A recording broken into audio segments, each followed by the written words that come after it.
We have opened a data file that we recorded a while back. It includes some statistical data as well as some filtered data. You'll notice that by default, RH is enabled. Our raw temperature channel is not enabled because I have a filtered channel on created a filter called average temperature, so it's selecting that instead by default. There is a preference in HOBOware under the global preferences for plotting that you can check off where it will plot every series that's available by default. I have that turned off in my preferences so that I can individually select what series I want to see plotted. For this exercise, I'm just going to click on all. And again, here's our description, which is the serial number of the logger.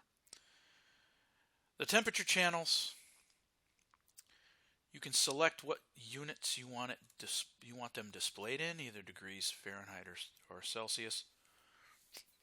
We're using US units as our global units selection in HOBOware, so the data file was recorded in degrees Fahrenheit. If we change it to C here, it's only for viewing in the plot. If we change those all to C and we wanted to retain that, we could save this as a HOBO project file and it would retain those units. Scrolling down, you can see here we selected all the RH channels. We selected dew point, which HOBOware calculates for us. And here is our filtered average temperature also. So you can see the difference between statistical average and a filtered average value.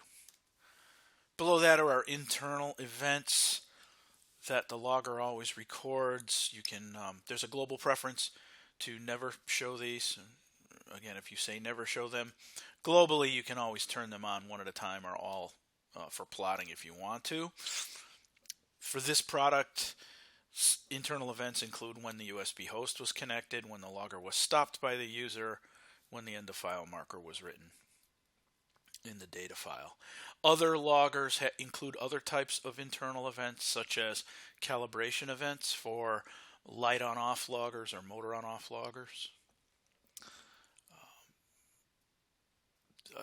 Also manual and automatic calibration events for the MX 1102, which is the CO2 logger. So many different types of internal events are available depending on the type of logger that's the data is being plotted from. Below that is our offset from GMT or UCT, Greenwich Mean Time.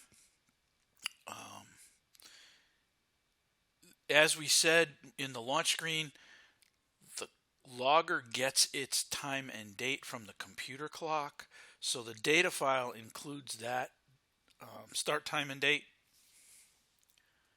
All this is doing is giving us the ability to change our offset from GMT just for plotting purposes. It doesn't change the actual data in the data file itself. If we did change the time offset, you can save that once it's plotted as a HOBO project file, as we said before.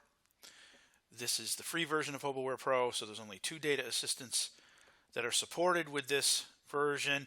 The linear scaling assistant, which is used for analog inputs, external analog inputs, and the pulse scaling assistant, which is used for pulses. So this data file doesn't include either of those types of data, so those assistants are not made available.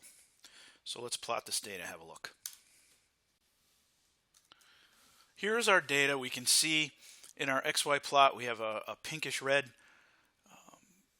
shading up near the top and a blue shading at the bottom. Those are indications of our alarm thresholds that were set when we launched the data logger. This is our actual data. If we look at our tabular data first, here we have this is our raw data. The logger was logging at a 1-minute logging interval. And again, the way you would confirm that, and again, this is the raw 1-minute data. This is statistical data based on a maximum, minimum, average and standard deviation based on some sampling interval within that logging interval, and we can confirm what that was in our details pane. Same with relative humidity. It uses that same sampling interval. Here's our dew point data. And then over here, the very last series, we see average temperature. This is our filtered data. So unlike statistical data, the statistical average is sampled within each logging interval. Filtered average is a collation of multiple logging intervals, and then they checks an average for that. So you can see here 11 a.m. was the first average, 12 p.m. was the second, so that's an hourly average. So that's an hourly average filter. And again, you can confirm all of this information in our details pane just by clicking on the little plus sign in front of any of this series, and then click on deployment information. We'll expand that a little bit to have a look. But you can see here your logging interval was 1 minute. Our sampling interval was 30 seconds. Below that, we can see where what our alarm settings were set at. So we had a high alarm value of 100, a low alarm value of 39.6. So again, that's the details pane gives us access to all of that information about the deployment.